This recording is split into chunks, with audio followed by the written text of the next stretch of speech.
بسم اللہ الرحمن الرحیم۔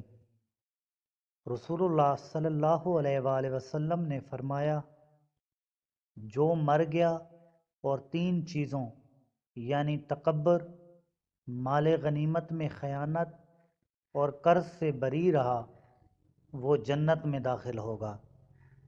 جامع ترمذی حدیث نمبر 1572۔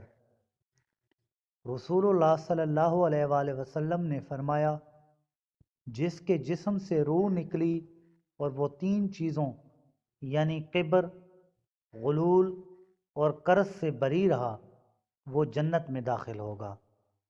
جامع ترمذی حدیث نمبر 1573۔ عرض کیا گیا، اللہ کے رسول، فلاں آدمی شہید ہو گیا۔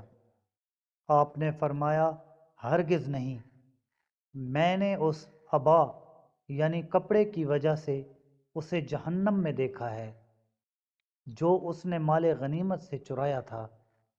آپ نے فرمایا، عمر، کھڑے ہو جاؤ اور 3 مرتبہ اعلان کر دو، جنت میں مومن ہی داخل ہوں گے، اور مومن آدمی خیانت نہیں کیا کرتے۔ جامع ترمذی حدیث نمبر 1574۔